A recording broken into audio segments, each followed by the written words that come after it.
Yeah, I know this is a football show, but I think you bring up something that's very important, that we all go through things. So we all go through, unfortunately, death of loved ones. We all go through personal hardships, whether those are broken relationships or illnesses in the family or financial difficulties or just a lot of other things. And, sometimes I'll hear somebody make a judgment about somebody else because either they think that person is weak because they weren't able to get through a situation, or they had to step away from their job, or they had to step away from something and they couldn't handle it. And Mhm. and that's ridiculous to think that way and place that kind of judgment. And then I've also heard a judgment on the other hand to say, oh, that person's, father just died, or somebody just died in their family, and they just act like, and they're just still working and they still coach this game and whatever. They must not really. I've heard those comments made too. Yeah. And the bottom line is everybody deals with grief differently. Mhm. And some people can, it really helps them just to push through it and work. And, for them to sit in their bedroom and cry, And soak in it. Yeah. it's not, doesn't help them. It Right. helps them to stay on course and work and do their best to try to fight through it that way. For other people, they need to break free, and they need to. So I just it always bothered me when people were harsh and judgmental about the way different people handle difficulties in their life. And Mark, the toughest part about that is when you go into the media side of things, and you got to make articles, and you're contractually obligated when you work for someone else, not like something you do where you used to, but now you work for you, and we all come on with you um, and talk about our teams. But if you want to take a day, you can. If you want to take an hour, 5 hours, you can.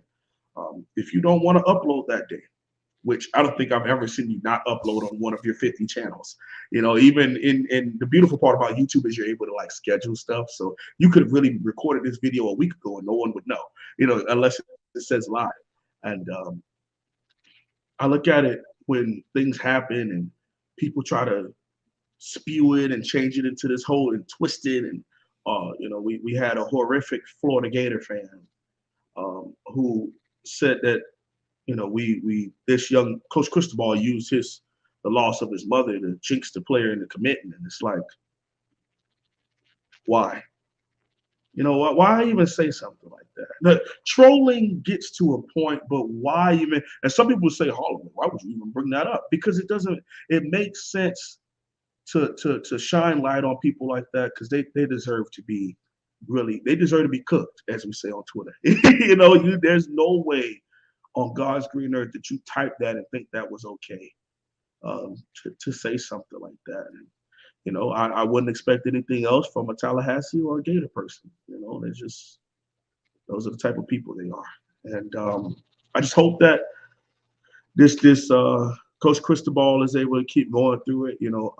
I haven't lost a parent or grandparents. Thank God for that. But to see him go through that first presser right before he left to go to her service. And, the question was going to come up and he handled it with class. And it took about 10 seconds, Mark, and it felt like, listening to it, it felt like the longest 10 seconds. He just put his head down and he's looking at the ground. And this is where she would want me to be.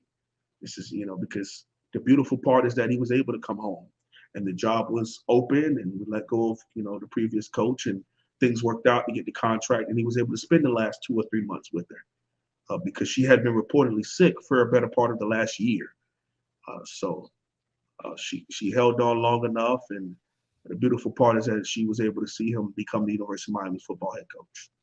So don't want to spend too much time on that out of respect for Coach Cristobal and respect for the rest of the show, but prayers out to him and his family, and thank God for the strength to be able to make it through hardships that happen in his life. Yeah, I guess I only say what I say because, again, I see people get criticized for, and you just threw out an example right there. There's trolling on social media, but there should be a line drawn when you deal with situations like that. That you shouldn't even come anywhere close to there. I was in a production truck in Birmingham, Alabama at SEC football media days, and got word from my wife at the time that my father had a heart attack, and he was, a couple thousand miles away, and there was nothing I could do about it. And I was supposed to be on the news in like 20 minutes. I'm editing, doing all this stuff, and I'm going to be on the news. So, that really hit me hard. But I couldn't do, that's just another example of, it was my job to go on the news in 20 minutes and talk about football. And so that's what I did. Somebody could have watched me and thought, he didn't really care that his dad had a heart attack. And that was completely, the furthest thing from the truth, but it's just what I had to do.